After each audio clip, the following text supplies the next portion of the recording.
We want to start tonight with special recognition, and so I'm going to ask Mark Witherspoon, who's the advisor of the Iowa State Daily, to come up and give this special honor. So, Mark.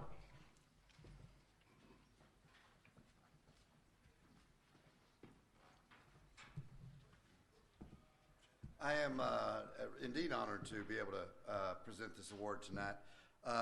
It is a long time coming, not only because although Provost Hoffman has continually promoted the First Amendment and free speech and academic freedom on our campus here at Iowa State, the event or the thing that we're actually going to give this to her for happened in the early 2000s when she was president of the University of Colorado.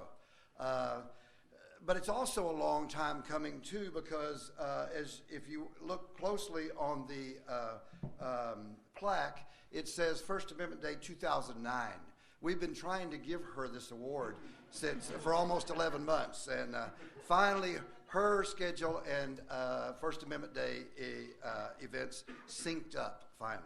So as you probably already know, if you don't, I hope you will know soon, the First Amendment really is not for popular speech, okay? It's not really to protect popular speech, although it does, okay?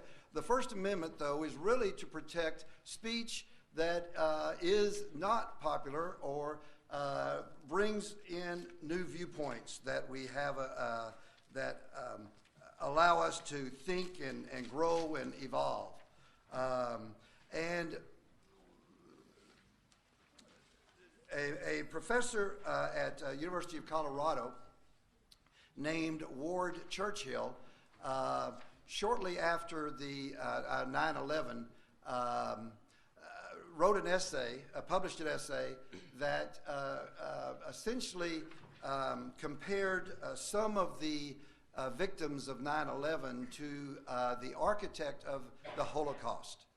Okay, and obviously this was a professor under the at the University of Colorado, and Provost Hoffman at that time was the president of the University of Colorado.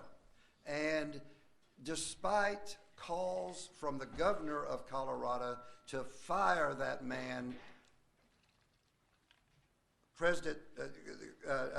Provost Hoffman said no.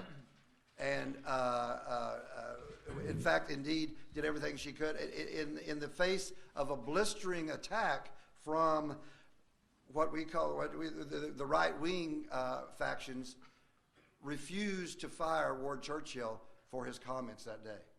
Now, they found other means which to get rid of Professor Churchill.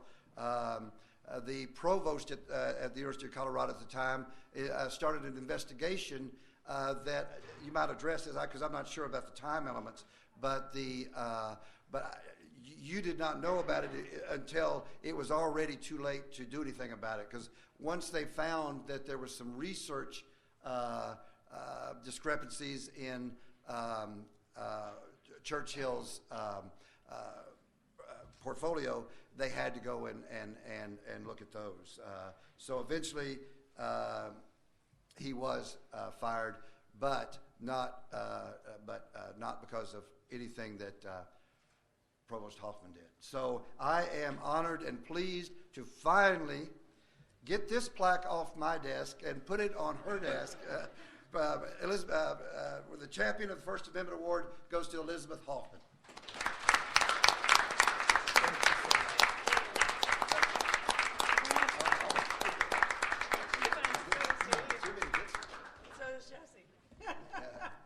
Now, I think, unfortunately, she won't be able to stage, but she will have a few minutes to say a few things to talk about freedom of expression. So, thank you very much, and thank you to the Daily and to everyone who had anything to do with this. I have to tell you, the many awards that I have received in my long career. This is one of the most cherished, and will be one of the most cherished, because I paid a heavy price not to get this award, because of course I didn't know that I was going to get this award, but I paid a heavy price to defend the First Amendment, because what Professor Witherspoon didn't go on to say is that I was forced to resign after 31 days of constant attack in the national news. I was forced to resign. And I did so willingly, and it was very interesting. The night that the governor called me and told me that I needed to fire Ward Churchill tomorrow, I said, you know I can't do that, Governor. And those of you who may have read my testimony in the trial, I went on to say that the governor said he would unleash his plan. I can only surmise what his plan was from what happened in the ensuing days. But what he also said, which I didn't say at trial, was that he said, don't worry about the law, basically. I mean, basically what he said was just fire him, and yeah, he'll probably win in court, but that's okay. And I was shocked and astonished that anyone in a position of power and authority would make a statement like that, basically saying, I know full well that it violates the First Amendment and that he will win in court, but it's the politically expedient thing to do. And I really was quite astonished and offended that someone would suggest that I would violate the First Amendment for political gain. And what was not mentioned was that he did bring it to trial and claimed that he was not fired for research misconduct, but was fired for speech, and he did win in court. The judge then came back and ruled that the university had quasi-judicial immunity, and that basically they had the right to fire anybody they wanted to. I believe that that is one of the most frightening rulings that we could have in a court today, and it is on appeal, and I certainly hope that Professor Churchill prevails on appeal, because to think that a board of regents or any board of a university has the right to fire anyone they want to for whatever reason they want to is an extreme violation of the right of free speech. So this is something those who have known me a long time, as Professor Beal has, know that I have always stood up for free speech. I've always believed that it's one of the most fundamental rights that we have as Americans. It's one of the defining characteristics of living under our Constitution. And I believe that its tenure, for all its faults, probably the most important reason we have tenure in a university is that it protects the right of faculty to do research in areas that are unpopular, to make statements that are unpopular. And many of the things that we consider true today were first said by professors and considered to be extremely unpopular. And we just had the 150th anniversary of the publication of The Origin of the Species and the 200th birthday of Charles Darwin, a perfect example of the importance of free speech. So I won't take any more time from your fascinating debate, which I would love to hear, but you heard how long it took to get me to actually get this plaque in my hands, and I want to thank you so much from the bottom of my heart. This means so much to me to be honored in this way. Thank you very much.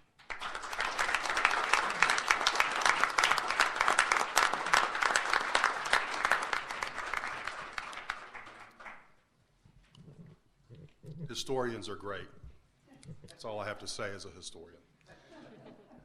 Thank you so much, Provost Hoffman, for coming tonight. Thank you. All right, we want to get the debate going, and to do that will be our moderator, Tom Beal, who is a professor at the Greenlee School of Journalism and Communication, and he will introduce our judges and both teams, and we'll get rolling on this topic. It's all yours, Tom. I know the two teams are chomping at the bit to get at each other, or at least to get at this issue, which is a terrific issue. Let me introduce the members of the committees, of the debating groups, and also our judges. We will start with the Democratic team. Are you the Democratic team? Yes, we are. Appropriately to my left, the Democratic team, headed by Jeff Fink, captain, and including Patrick Thomas. Oh, I should say Jeff is a freshman in political science. Patrick Thomas, a junior in history and political science. Adam Kenworthy, first-year post-grad in secondary education. And Nate Bond, junior in environmental science. This is the Democratic team. On my right, the Republican team is headed by Jason Covey, a junior in political science. And the team includes Corey Becker, a senior in political science, Logan Pals, a junior in industrial engineering, and Caitlin Van Deen, a sophomore in political science. These are our competitors. We need to identify our judges, and I have the list of judges somewhere in my notes here. And as soon as here, let's see, one moment while I station identification here. Well, where is my list? Well, I don't have that. Thank you. Oh, an old radio guy. Oh, there we are. An old radio guy. You got to have a script. I can't do it off the top of my head. Our judges are Gene Goodwin, Associate Professor of English, Jay Newell, Associate Professor of Advertising, and Alexandra Hain, editor of the Ames Tribune, and they are seated at our center table. I want to mention the sponsors for a moment before we turn the teams loose on each other. The sponsoring groups include the Greenlee School of Journalism and Communication, the First Amendment Day Committee, the Leo Morris Chapter of the Society of Professional Journalists, the Iowa State Daily, the ISU Committee on Lectures, and the Iowa High School Press Association. And I think I've acknowledged all of the important people, and now I think we can begin. Here is the issue that will be debated over the next few minutes. Resolved, Iowa shall amend its constitution to define marriage as being between one man and one woman. To begin the debate, a member of the Republican team will step forward and speak for 8 minutes in support of the resolution.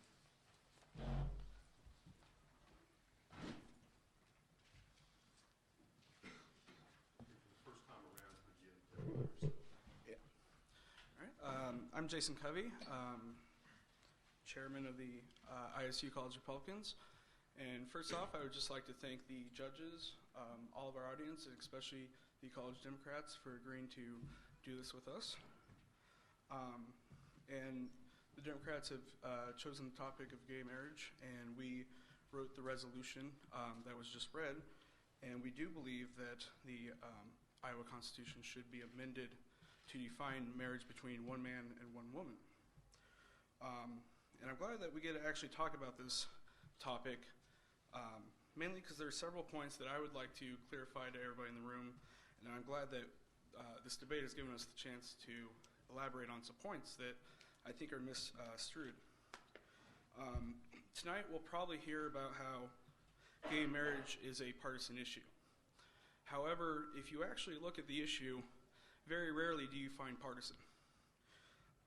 You find that Bill Clinton actually signed the Defense of Marriage Act in 1996. And that defines, by the federal government, that marriage is between one man and one woman. So currently, Iowa law does not match up with the federal law.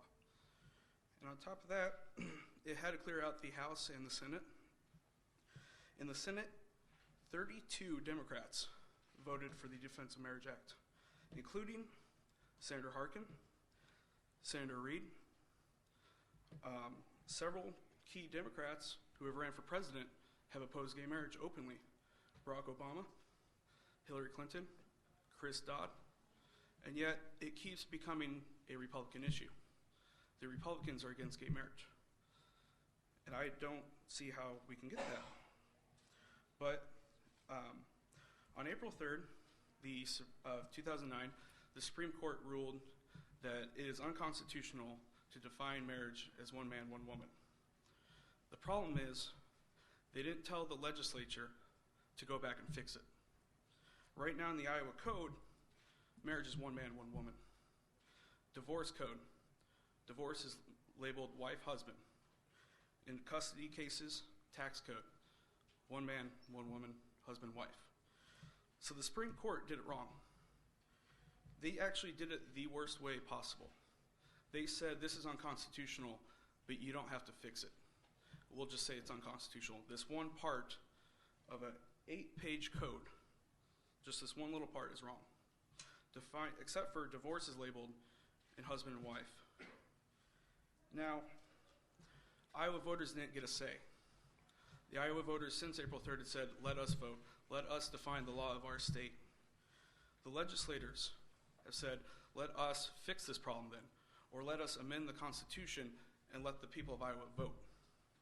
However, Senator Gronstall and Speaker Murphy in Des Moines, both Democrats, have said, we don't have time to define marriage. We have a budget problem. We have Iowans losing jobs.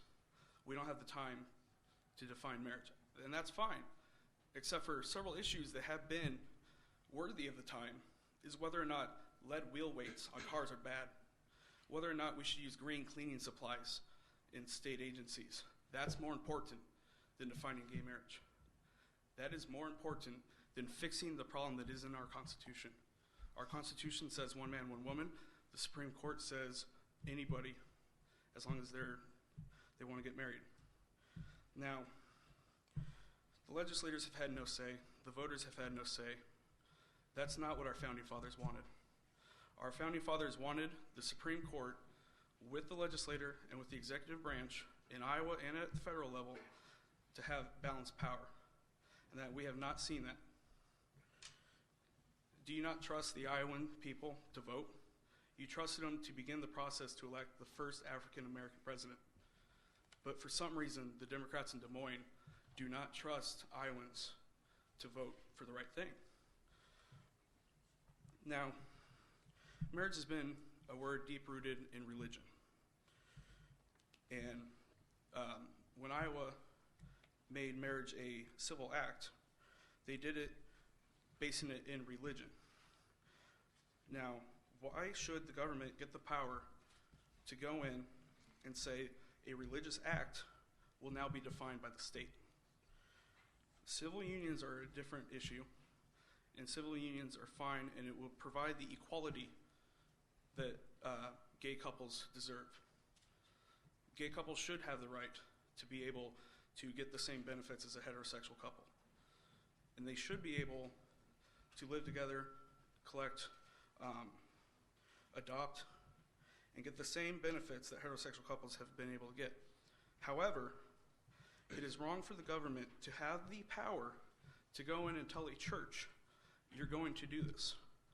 Now, the government has a long history of getting more involved than it said it was going to.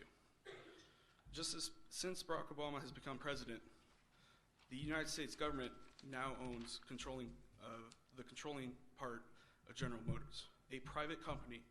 President Barack Obama had the CEO of this company removed from power in a private business. Now, I'm scared to think what's going to happen now that the government has control to define a religious act. And again, we're talking about defining marriage.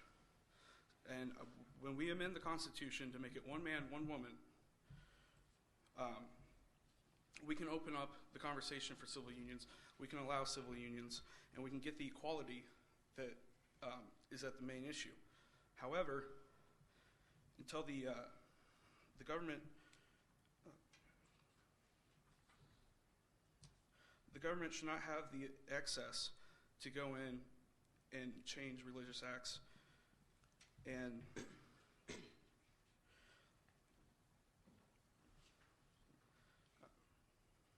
it goes back to the issue of why we're here. We're here for First Amendment Day. We're here so every Iowan can have their voice heard. And the Democrats in Des Moines keep saying, we don't have time to listen to your voice. That's not very fair to me, and that doesn't sound like a government I want to be a part of. Thank you.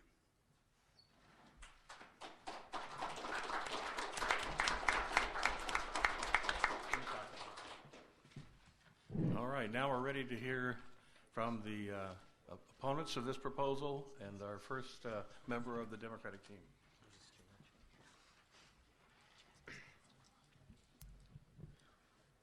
Hello, my name is Patrick Thomas.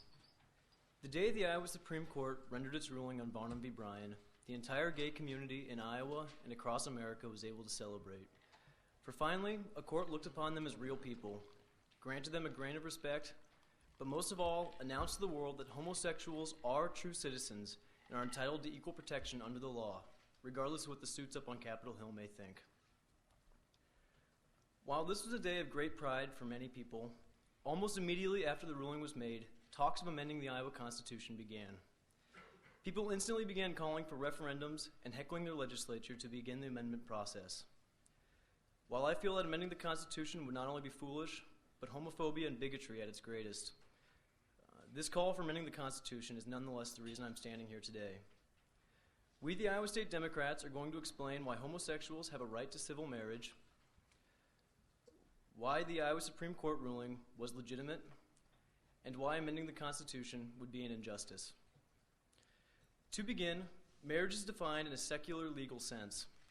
While marriage for many people does carry a religious connotation to it, in America today, it also carries with it over 1,400 rights and benefits.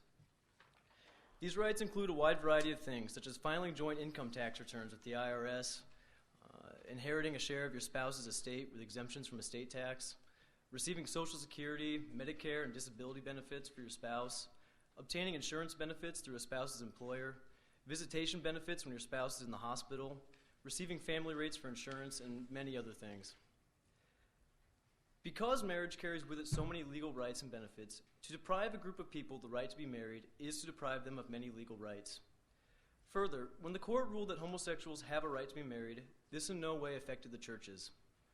Churches can still make up their own definition of what marriage is and can choose who and who they would not like to wed into holy matrimony. When viewing marriage from a purely legal standpoint, it becomes clear that to deny homosexuals the opportunity to walk into City Hall and enter into this contractual partnership like any heterosexual couple could, that their right to equal protection under the law is being violated. This is exactly what the Iowa Supreme Court ruled in the Varnum v. Bryan case. The court stated unanimously that we are firmly convinced the exclusion of gay and lesbian people from the institution of civil marriage does not substantially further any important governmental objective. The legislature has excluded a historically disfavored class of persons from an important civil institution without a constitutionally sufficient justification. There is no material fact genuinely in dispute that can affect this determination. With this ruling so clearly stating that the exclusion of homosexuals from the institution of marriage is a violation of the Iowa Constitution, the only true issue that could be disputed is whether the court had the right to make a ruling of this magnitude. Many contend that this ruling was a blatant example of judicial activism.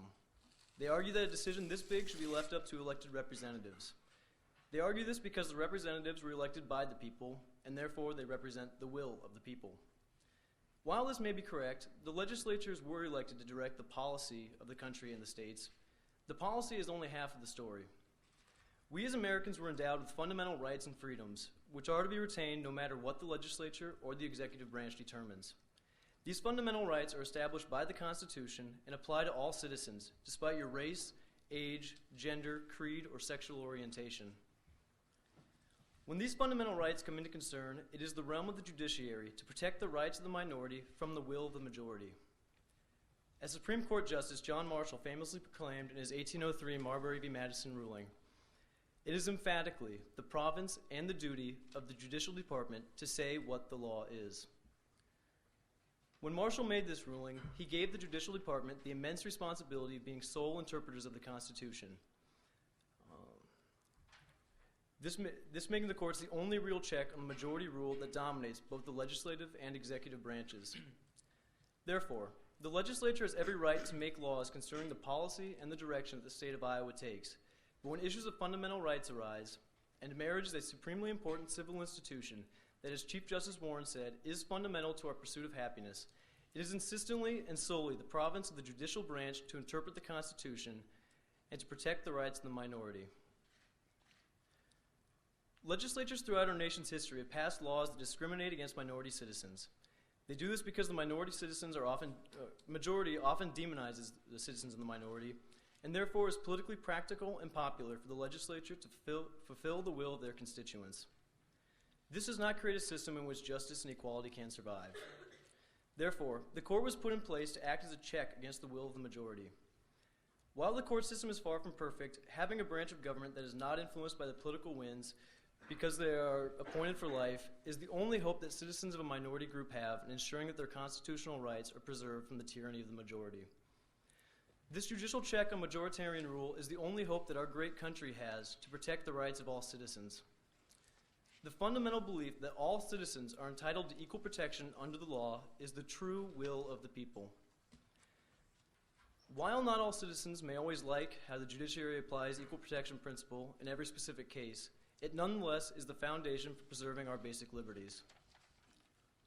Equal protection allows our country to be driven by the will of the people, for it gives every citizen a chance to voice their opinion and have a say in the political process without having to fear losing their fundamental freedoms as a repercussion. Equal protection under the laws helped progress our country from the dark days of segregation, in which white and black children could not go to school together or even sit at the same lunch counter, to where we are today. Equal protection opened the door for interracial marriage in 1967, when the Supreme Court declared that marriage is a fundamental right and all citizens are entitled to the institution, regardless of their skin color. And in Iowa, on the 3rd of April, 2009, equal protection was finally granted to homosexuals to grant them a right to be legally married and gave them access to more than 1,400 rights and benefits that had previously been denied to them. To have the legislature and the citizenry vote to amend the Constitution and define marriage as strictly between a man and a woman, in spite of such a clear and unanimous Supreme Court ruling, would not only be a contradiction to the principle of equal protection, but be a violation of the job of the Judicial Department. To amend the Iowa Constitution explicitly to deny rights to a class of citizens that the judiciary overwhelmingly said was entitled to equal protection would be a perversion of the law.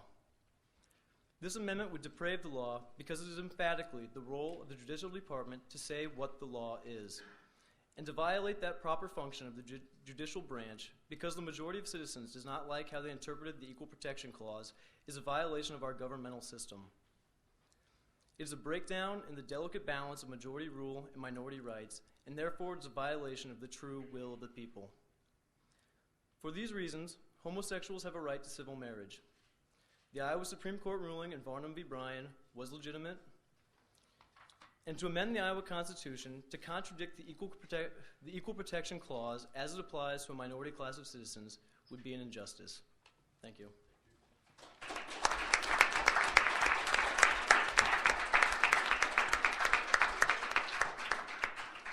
Thank you, Pat. It was right on the money. I want to remind you what the resolution is, just in case you may have forgotten. Resolved, Iowa shall amend its constitution to define marriage as being between one man and one woman.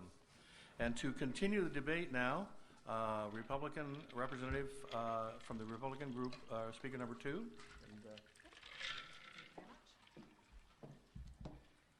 I want to thank you guys all again for being here today. There's a stigma that goes around that makes it sound like Republicans dislike same-sex unions simply because of the fact that it's a same-sex couple. We are not homophobic. I and my fellow conservatives up here do not have a problem with that, and I want to end that right here, right now. What we have a problem with is government being involved in a religious setting. If it were not for religion, marriage would not exist. Marriage is a religious sanction. For thousands of years, it has been up to the church, which is a private organization, to choose what they do and do not want to recognize as far as marriage is concerned. The government has no place telling religious organizations what they must do. Marriage is a sacrament in faith. If government starts telling us how to act with this sacrament, are they going to be telling us who can and cannot take communion? Are we going to have mandates that say who must or must not be baptized? These things vary from denomination to denomination and even within church to church. In the Roman Catholic Church, for instance, in order to be considered married to the Catholic Church, you have to follow the Catholic rules. If you're a Protestant, you cannot marry a Catholic unless a Catholic priest presides over the ceremony. It also works the same way for divorce. Your divorce is not seen as legitimate to the church unless it's officially annulled by the Catholic Church. It's not that your marriage isn't seen, it's just that the church gets to choose how or who they recognize. It has been this way since the very beginning of the Catholic Church. The government hasn't gotten involved in that, and they were right to stay out. Government should not be involved in this aspect of marriage either. There are a number of open and affirming UCC churches in this country, including the United Church of Christ here in Ames.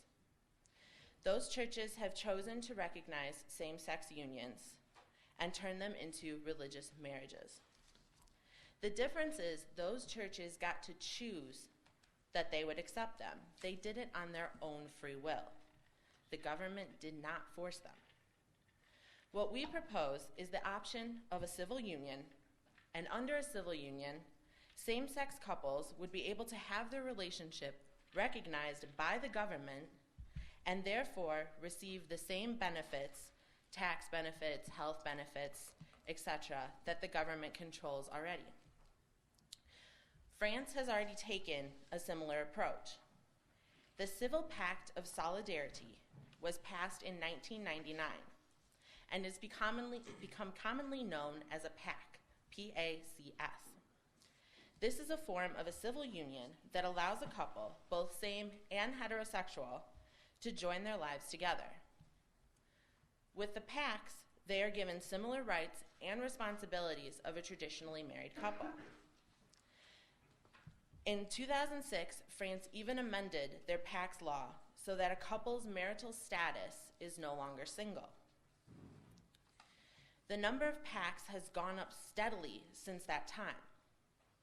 They are very widely accepted with both same and opposite sex couples. In fact, PACs are shown to be stronger as far as commitment goes, with only 1 in 10 PACs dissolving versus 1 in 3 marriages in France. In 2009, Colombia also opened their doors to civil unions totally, including same-sex couples. The solution of a civil union would still leave the church able to decide what they do and do not want to recognize. However, the government would recognize the union, and therefore same-sex couples would get the same rights that they are fighting for. It would help more than just same-sex couples, though. It would be an option for non-religious couples, couples whose religions don't match, or people who just choose not to have religion in their ceremony. They still get recognized the same across the board. The line between church and state is far too blurry as it is. Let's not blur it anymore and leave the government out of defining religious sacraments. Thank you.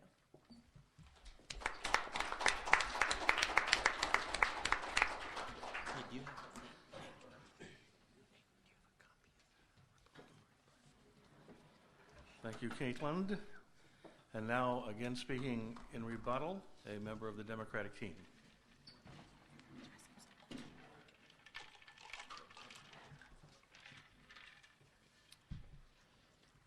The state of Iowa's motto is, "Our liberties we prize and our rights we will maintain." Iowa has a proud tradition of preserving civil rights and treating all of her citizens equally. In fact, in the first reported Supreme Court ruling, Henri Ralph, the court stated, "No man can be reduced to slavery." This was over 25 years before slavery was abolished throughout the entire country. Later, in 1868, the Iowa Supreme Court desegregated our schools nearly a century before the United States Supreme Court ended segregation in the landmark ruling of Brown versus the Board of Education. In 1869, the Iowa Supreme Court ruled that women could not be denied the right to practice law, and Arabella Mansfield became the first woman admitted to practice law 3 years before the Supreme Court of the United States ruled in a similar case. Creating an amendment such as one proposed by our opponents would tarnish our state's exceptional history when it comes to ensuring civil rights of all citizens. Equal protection of the rights of citizens is a fundamental necessity if we are to continue to enjoy the freedoms we enjoy today. Article 1, Section 6 of the Iowa State Constitution states that all laws of a general nature shall have a uniform operation. The General Assembly shall not grant to any citizen or class of citizens privileges or immunities which upon the same term shall not belong to all citizens. More simply stated, this means that if there is no rational reason to distinguish between individuals, laws should not treat separate groups differently. If Iowa were to amend its constitution to define marriage between one man and one woman, this would give privileges and immunities to heterosexual couples while depriving another group of those same rights. To pass an amendment that would infringe on any rights of an Iowa citizen would be an embarrassment to the state constitution, as well as an embarrassment to the fundamental civil rights Iowans hold dear. It is not the practice of a democratic society to allow one group of citizens to bigot and demonize another group solely on the basis that they are different. The Iowa Republican Party does not only want to create an amendment defining marriage as solely between a man and a woman, but according to the Republican Party of Iowa's platform, they state that they oppose any law, ordinance, or policy that would approve of the practice of homosexuality. If we allow an amendment to define marriage, who is to say that next they will not be advocating for an amendment that defines sexual interactions between one man and one woman out of a clear, irrational fear of homosexuality? A fear they hope to curb by a majority vote. Our country has a sad history when it comes to denying individuals civil rights simply because they are different. The courts have stood to maintain order in the government, ensuring that a tyranny of the majority does not deprive individuals of their fundamental rights. Defining marriage between a man and a woman just because some say that marriage is defined that way is a completely baseless argument. After the Civil War, many white Southerners would have defined the right to vote as for only white land-owning men, yet this does not make their definition just. During the suffrage movement of the early 1900s, some would have limited voting rights to only men, and this would have also denied women basic legal rights. Of course, voting and marriage are very different, and there's definitely no doubt about that, but they are both fundamental rights, and they have been fundamental rights in our country for over 40 years. This was defined in the Supreme Court cases of Reynolds v. Sims, which declared voting a fundamental right in 1964. And later, in 1967, a Supreme Court decision, Loving v. Virginia,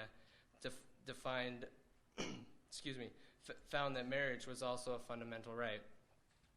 In Chief Justice Warren's opinion, he wrote that the freedom to marry has long been recognized as one of the vital personal rights essential to the orderly pursuit of happiness.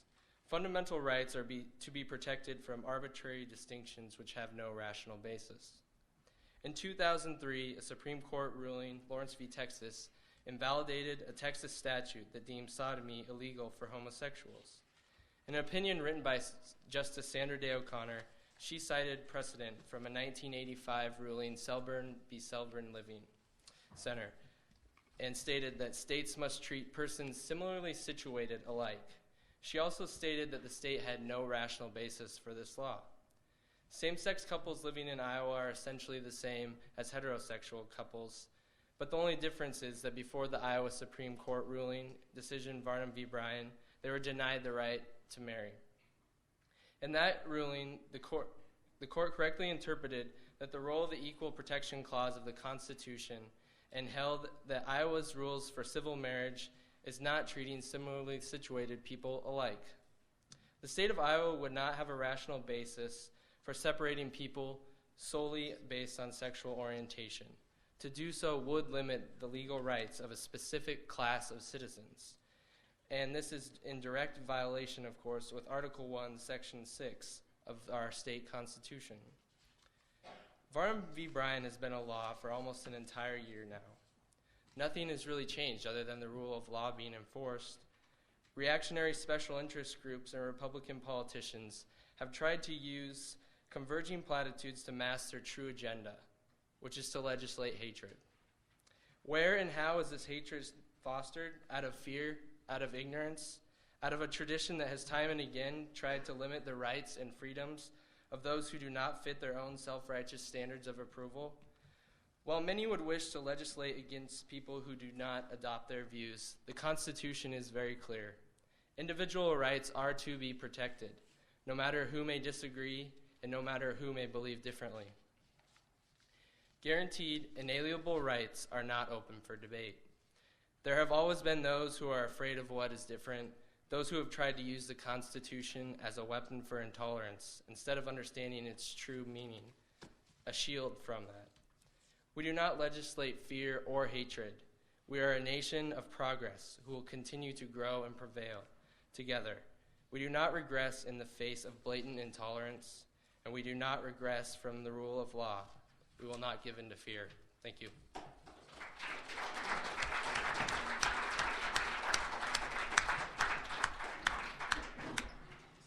You have heard two speakers from each group, one pro or two pro and two con. We now come to that point in the debate where the speakers will begin to rebut the arguments of the other side.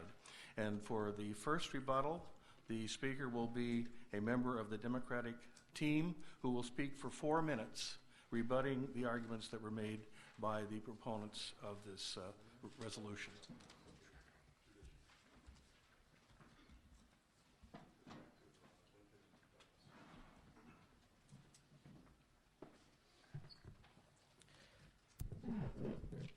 Good evening. The Iowa Supreme Court does not in any way force any church, synagogue, or mosque, or any pastor, priest, sheikh, or rabbi to perform a same-sex marriage. All the court did was decide the legal definition of marriage in the state of Iowa, with no religious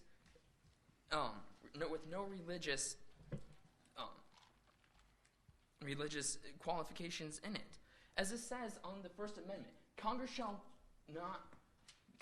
make no law respecting an establishment of a religion or prohibition of freedom exercised therefore. Separation of church and government.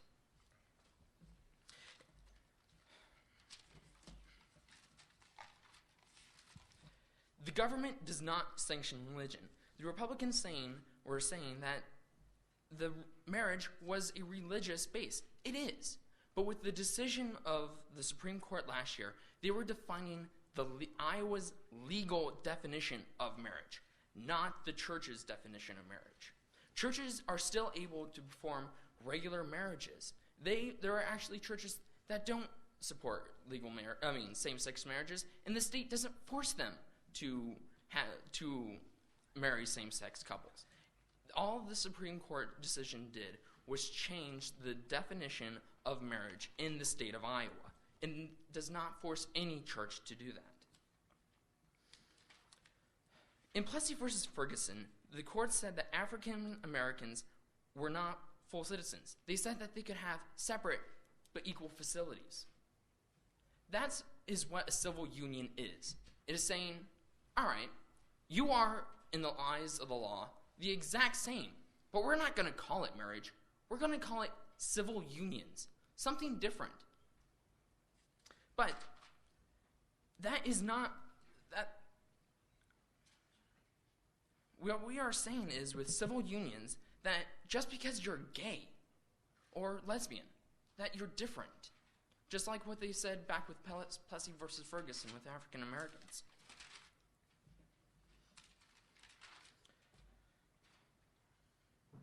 I'm going to repeat again, there is no religion in government. As it says here, the Congress shall make no law regarding respecting an establishment of religion. The religious aspect of this it should not be part of the law, because the law is the law. It doesn't affect any church, and nor does the church affect the law.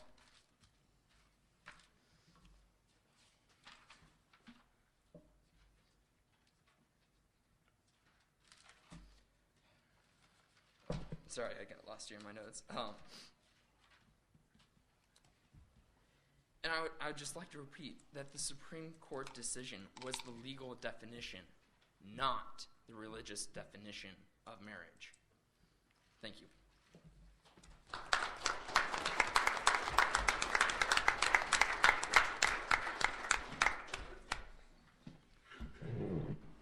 Our next rebuttal will be from a member of the Republican group, and he will have 4 minutes.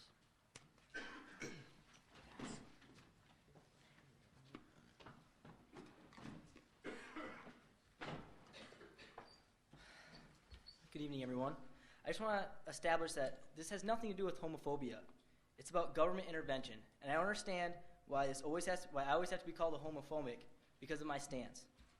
Now, I want to start here by talking about how you claim that churches will have they can still establish their own definition of marriage. Well, it's like that now, but when will government take a larger role? This is a prime example of backdoor politics because pastors are officially officers of the state because the weddings they perform are recognized by the state. If this law is not passed, this amendment is not approved, pastors can be forced to perform gay marriages, and pastors that refuse to perform gay marriages can have their ordination stripped away. My sister, right now, she's in seminary school. She's in her 3rd year. She is scared to death that this amendment will not be passed because if it's not passed, she'll be forced to perform these gay marriages, and if not, all her schooling will go to waste. Next, I want to talk about the rights and benefits that has been key to this debate so far. That's why we are in support of civil unions and legal contracts. This takes care of the benefits, the visitation benefits, the decisions that they make with doctors. That's what civil unions are for, and that's what we are in favor of. I want to make it clear that we are supporting civil unions and legal contracts. We simply don't want the government redefining marriage because this leads down a slippery slope. Once you redefine marriage, where do you stop? Once the government gets involved, they just can't take their hands off. 2 prime examples will be welfare and taxes. Look at income tax. When that began, the government, once they started, they wanted to have a cap at 10%. That was it. That's all it would be. That's how it got passed. That's how income taxes got passed. Look at where it's at now. Look at income taxes. It's just a prime example how once the government gets their hands involved, they just can't take their hands off. I want to say that we completely agree about the equal rights, but if we stick with the court's ruling, it will forever question these marriages that are already performed, which is why we need an amendment.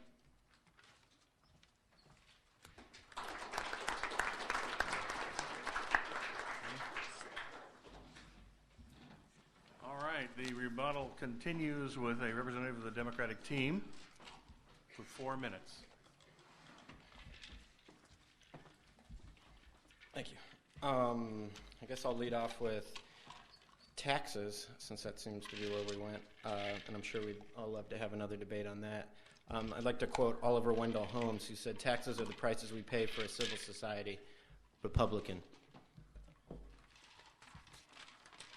I'd also like to address the fact that homophobia has been brought up here, and the mixture of religion and state has seemed to be getting cloudy. Republicans and people on the news, the Republican Party platform that states the definition of family values and marriage in no way has any bullet point for the word civil union. It does say that any law that does produce anything called homosexuality should not be enforced. And it's statements like, "My sister's in seminary and she's scared to death that she might have to perform a marriage of 2 homosexuals," that leads people to the conclusion that there is some sort of fear and homophobia behind people's motives.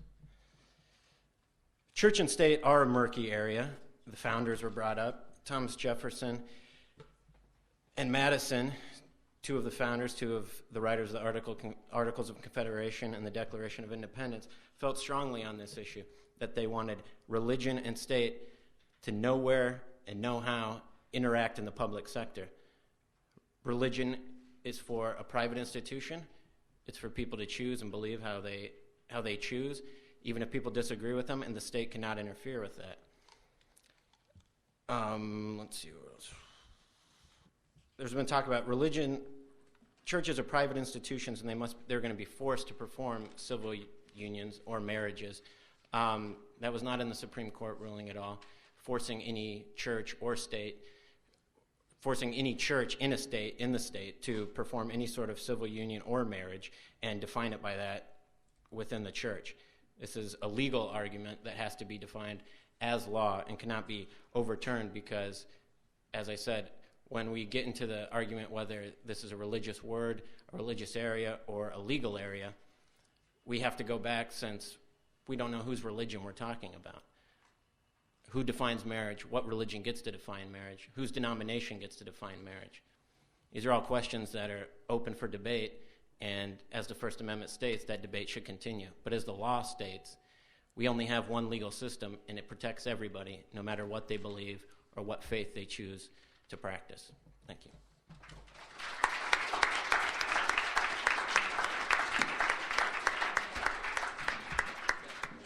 Our last rebuttal speaker will be a member of the Republican team.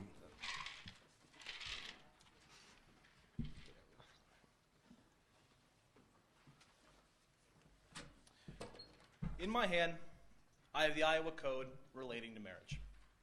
And since I'm assuming I'm the only person in the room who does, in fact, have the Iowa Code on me, I'm going to go ahead and read, and this is Iowa Code 595. And this is current as of this morning. Iowa Code 595.2, subsection 1, only a marriage between a male and a female is valid. That is of today, after a Supreme Court decision. The Supreme Court came in and said, you are going to do this. County clerks, you are going to recognize these marriages. Iowa legislature, don't bother changing the code. Don't worry, those are just details. Except for that detail is a contradiction.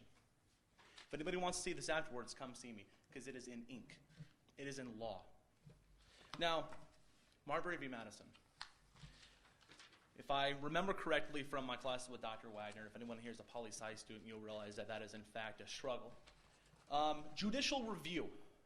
The ability to review a law of the legislature to see if it is valid in accordance with the Constitution. Now, judicial review doesn't say you can make law. Now, if before we had the Iowa Supreme Court decision, we had gay marriage. And the Supreme Court came in and said, no, you can't amend the Constitution to say that this can't happen. Go back to the previous law. Well, it looks like we have gay marriage, but we didn't before then. So you have 160 people in Des Moines that we all elected, being trumped by 7 people who are not appointed for life, they are up for retention.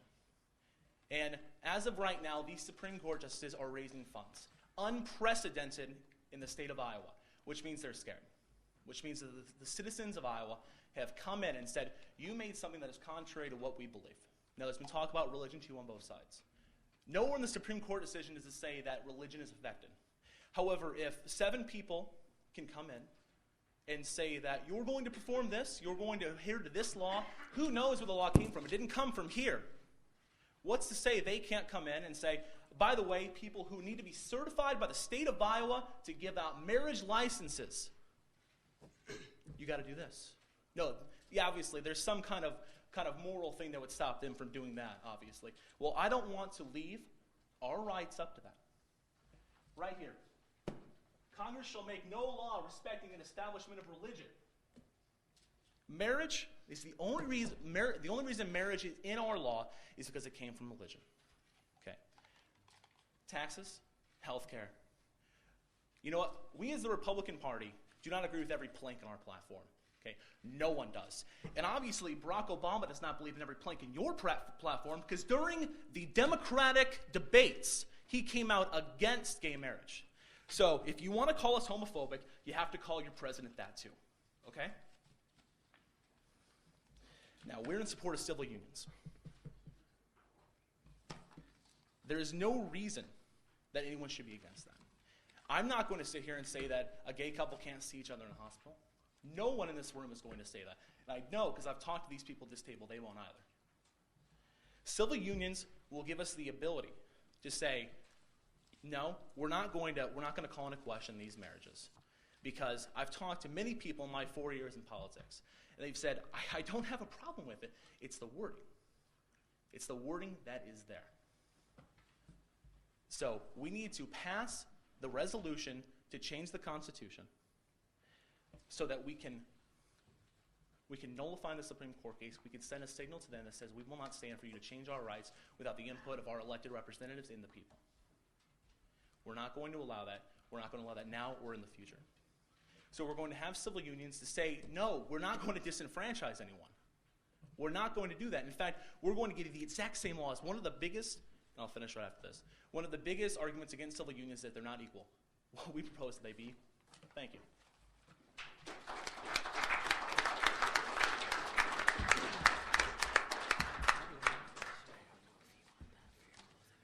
Well, now we reach the crux of the argument. We're coming to the end.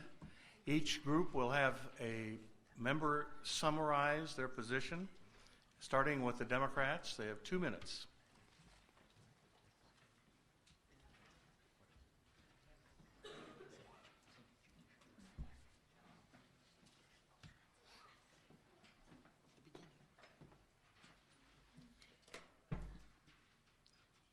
The Republicans here tonight have said that the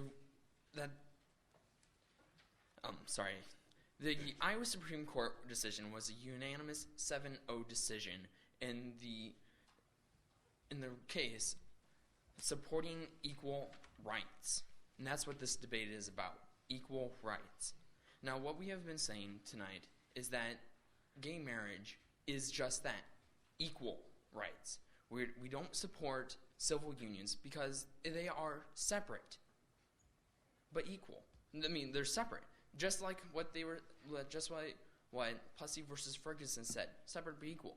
We are calling for full equality underneath the law.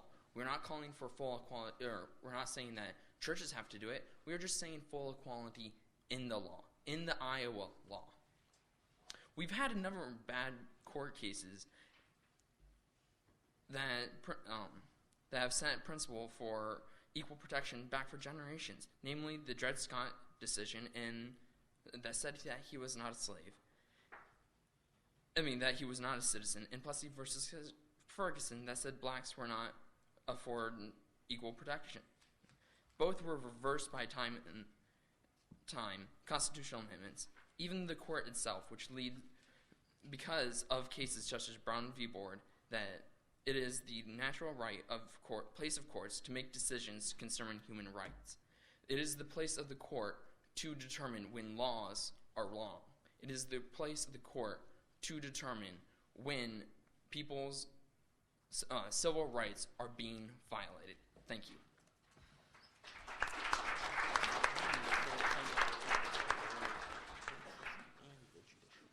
And now the last closing statement from a member of the Republican team, 2 minutes.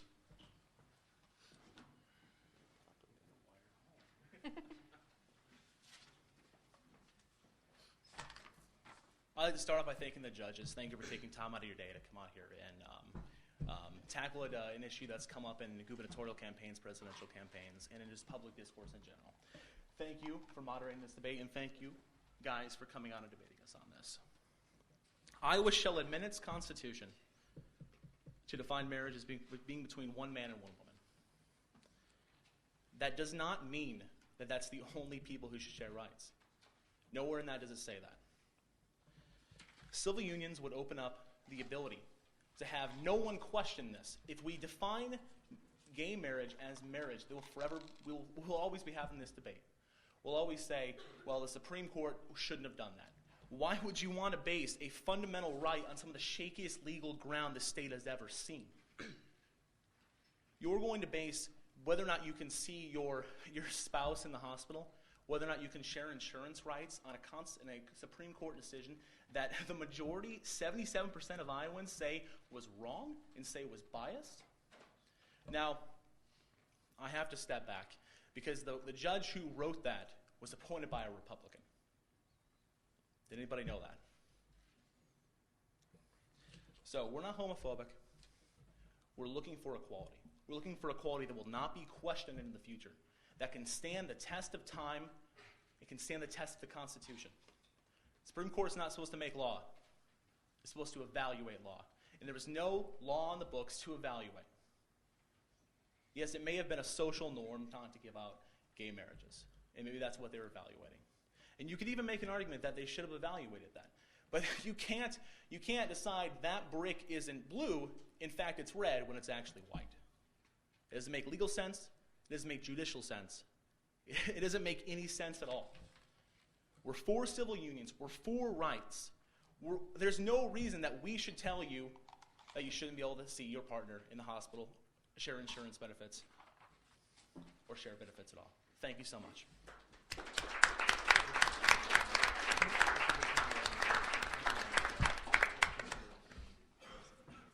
That was the fastest 50 minutes I think I can remember. I wish my lectures went as quickly as this debate.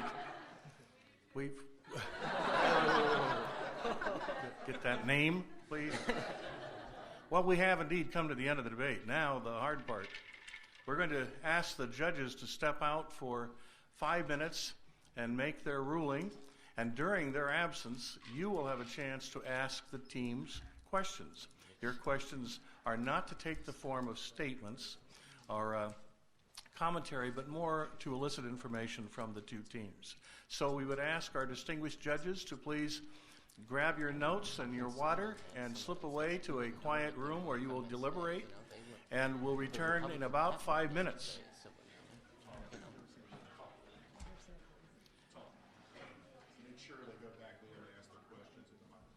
Oh yes, we would ask you for purposes of recording to step to the microphone at the rear to pose your questions, and I think nothing's happening. The switch is off.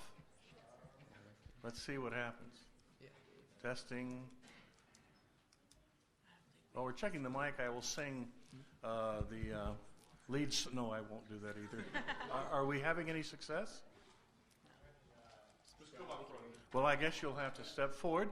All right, so we have a question, so if you'd like to be the first.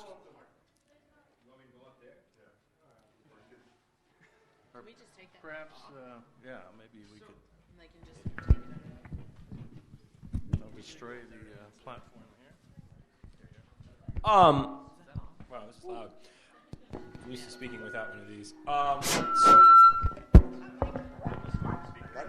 Got a mic. It doesn't like me.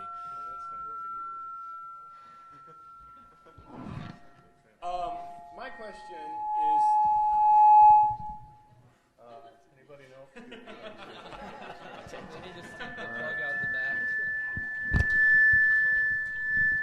Is it the one in the back that's causing the trouble? Okay.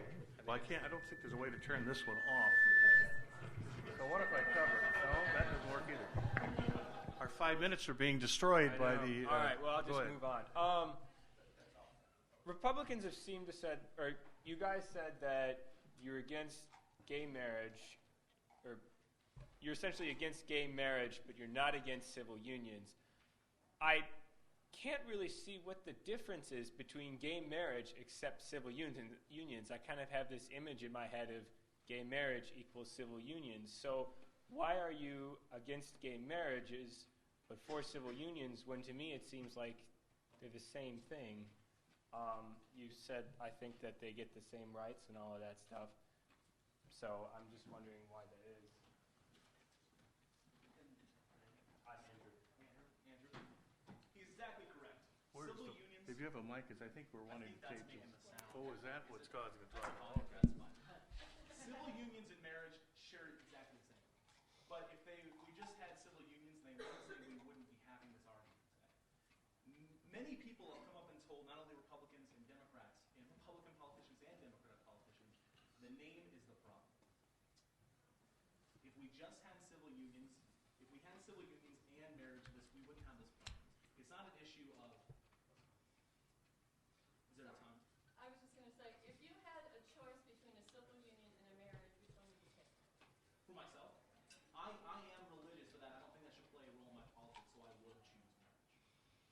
I want to be fair to the group that's waiting in the back, so do you feel you've answered the question that was posed? Okay, could you want to take the next question?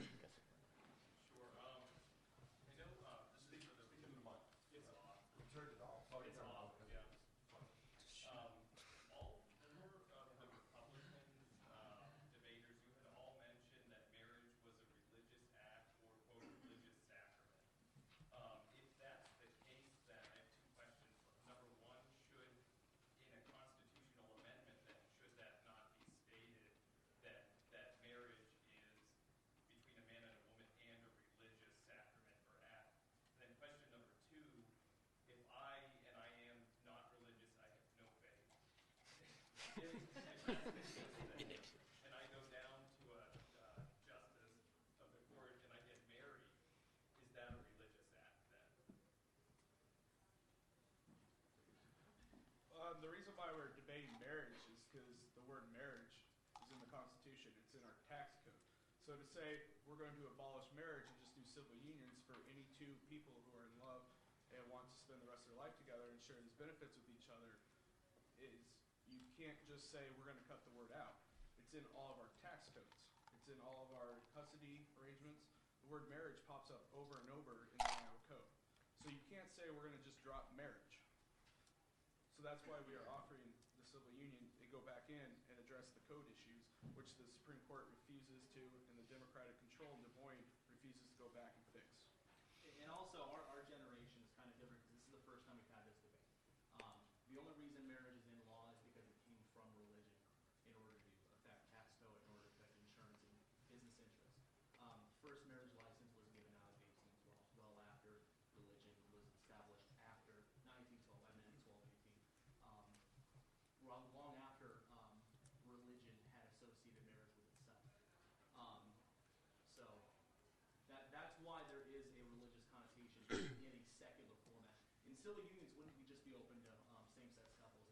It'd be open to people who don't necessarily subscribe to a religion or are secular themselves. I think our judges will be back before we can get through the lines, so if you could keep your questions fairly tight and your answers equally concise, it would help to get the group through. So do you want to go next? Republicans, this question is for you. Civil unions are separate from marriages. Can separate be equal?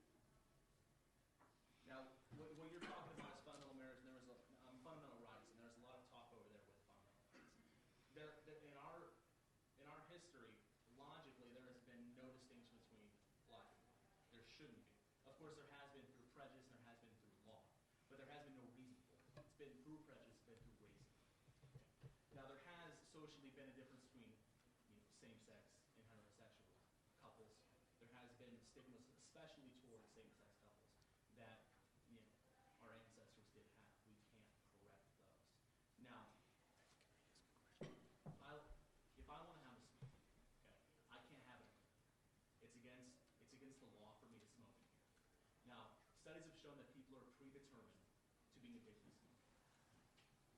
People by their genes, if your family line, you see an entire family who smokes and an entire family who doesn't. It's because some people just genetically are predetermined.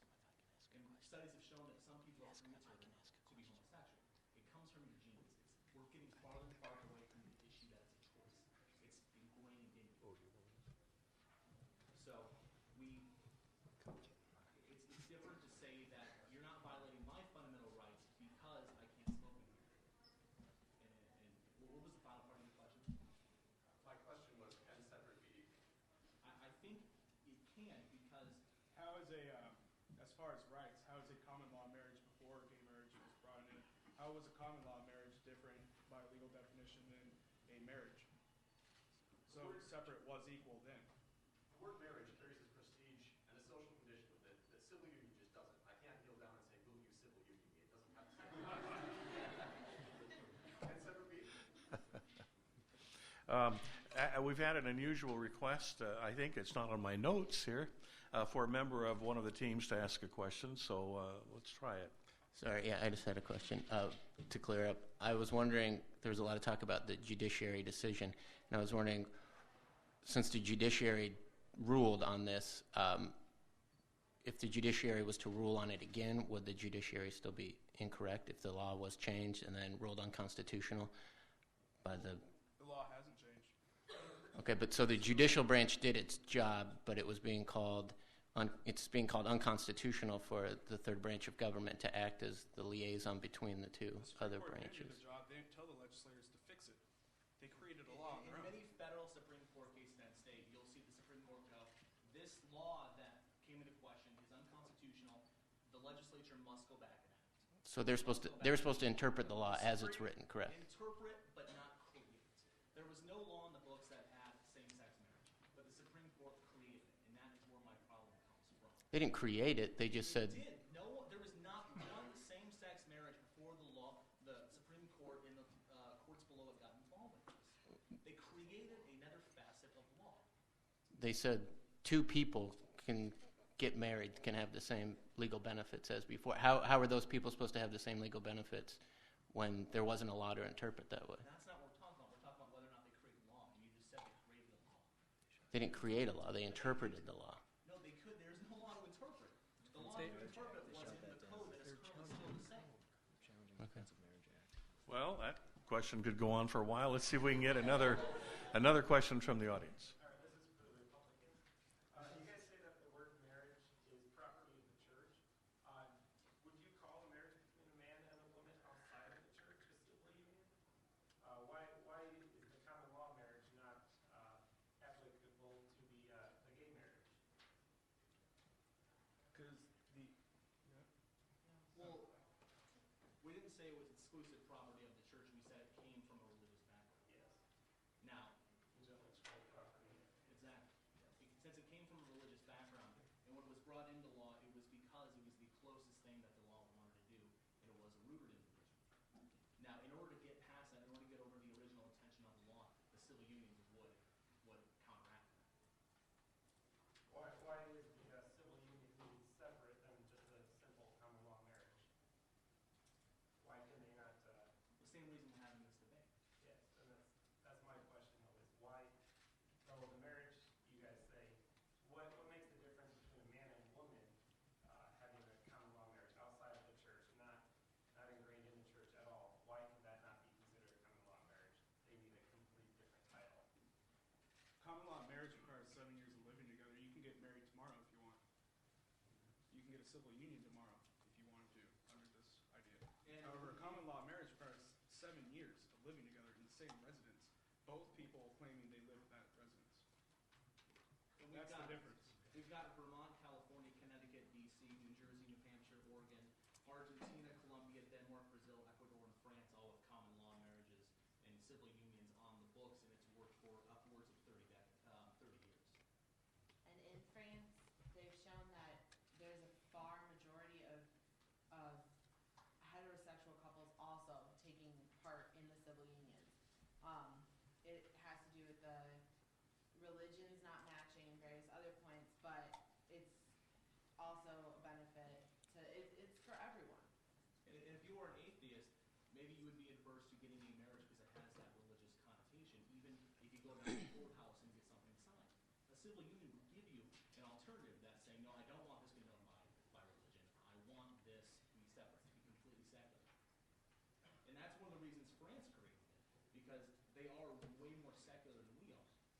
And that worked out with the personality of their country. Okay, we have another question. This one is also for Republicans. If you would like to get government out of marriage, why are you trying to give the government the ability to define it? If you're going to allow marriage, if you're going to allow the government to define marriages specifically between heterosexual couples, how is that not allowing the government the ability to discriminate against homosexual couples? In other words, why is it that you're allowing the government to have any place in the issue of marriage at all? The government sets the parameters. The government signs your marriage license. In the code, right here, it has been defined since Iowa came into existence that marriage being one man. It's been in the marriage code. And the Supreme Court came in and changed that without telling the legislature to go back.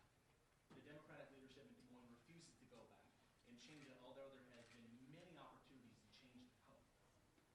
So we have a code that is contrary to the constitutional law of the state of Iowa. But we have time to go back and take care of lead weights and whether or not we should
the reason that government originally defined marriage is because it's used in any tax form you fill out. It says fill out your spouse's name. This wasn't a debate over It's a government amending this as a civil union. It was a debate over defining marriage as a by joint. elected representatives. Yeah. Okay, those are good questions. I don't see the judges back yet, but we have, I think, two more questions. Can we quickly get those answered? Go ahead. Okay, I'll change things up and ask this to both Democrats and Republicans, though I suspect the Democrats are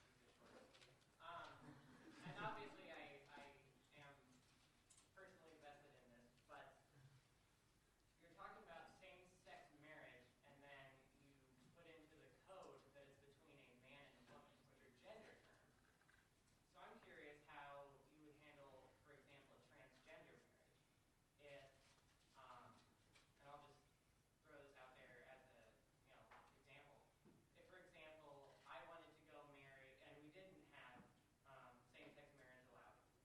If I wanted to go marry a woman, and I am transgender, if you didn't know, which I suspect many do. But if I wanted to go marry a woman, is that then a same-sex marriage, or is it a civil union, or is it a civil marriage? I'm just curious how you would handle that. Well, let's let the Democratic team answer that first. Any response? Under the law, you could get a civil marriage, is what we would say. Okay, that was short and sweet. What do you think? If I think what you're asking is, what would be the legal definition of your gender personally, or a person's gender who does, is transgender? I'm not really sure how you would. I'm not sure how you go about the process of changing your gender. Is it possible? I have to spend around $25,000. I mean legally, like can you? Like, is Yeah, no, it's legal, but you can't do it without a surgery, and even then, you're not changing your chromosomes. So pretty much no matter what, I'll always be male, more or less.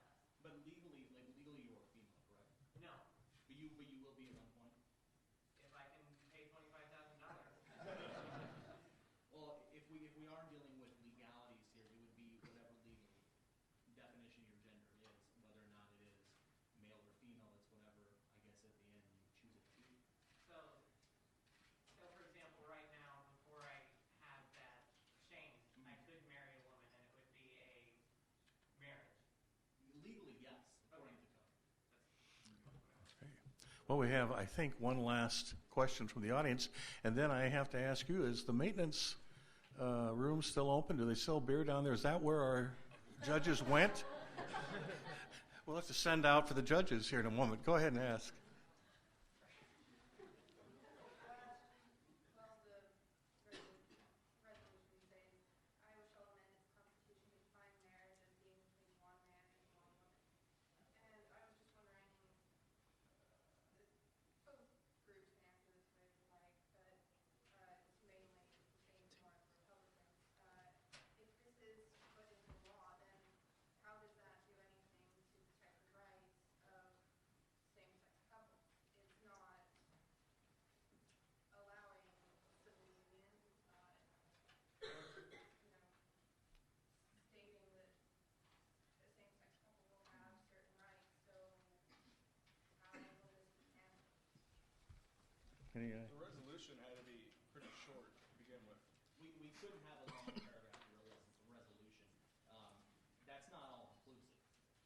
What we advocated in our speeches and our ending is that this will take care of one problem that the judiciary created as far as whether or not these are going to be seen by the people as legitimate. And then our ideas would come into play in a perfect world if the legislature was open to constitutional amendments, which they've shown through the past. It's been a year since this came into effect, and there's been no motion by a completely democratically controlled capital to change anything with the code, or whether or not to legitimate, I can't talk, sorry, the Supreme Court decision. Okay, well, I didn't think we could do it, but we went through the entire lineup, but I think it's partly because our judges have disappeared. Are they in the building? Yes, they are. They're about ready to come in. Okay. Let me do one thing before we do that.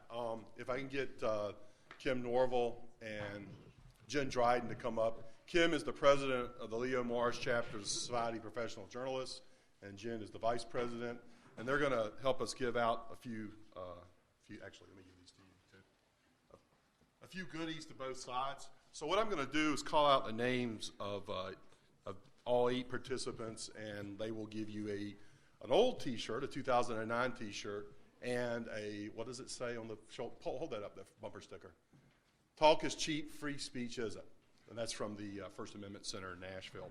All right, well, we'll start with the Republicans first, and I'm going to go in order. All right, Jason Covey. Jason, will you stand up, please? And Jason's going to get a T-shirt and a bumper sticker. Thank you so much, Jason. And then next, Corey Becker. And we will be giving them the real 2010 T-shirts next week when they come in. Thank you so much, Corey. Logan Howes. Thank you so much. And then Caitlin Van, and you said Dan, right? Or Dane. Okay, Caitlin Van Dane. Republican team. Now, if you'll come listen. This is almost like The Price is Right or something. The Democrats, Jeff Fink. Jeff, will you stand? Thank you so much, Jeff, for coming out tonight. Patrick Thomas.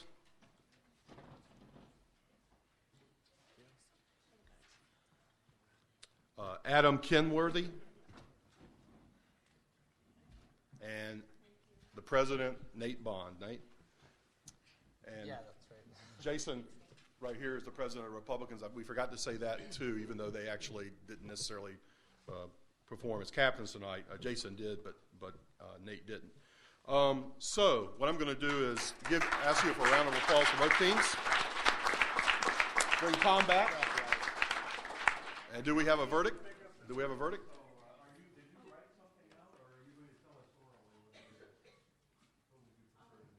You can announce it. Okay. So Tom will announce the winner, and then Jen and Kim are going to give the trophy to the winning captain. All right, here it is. I'm nervous. Okay, after due deliberation, the judges voted to award the Democratic group with the prize.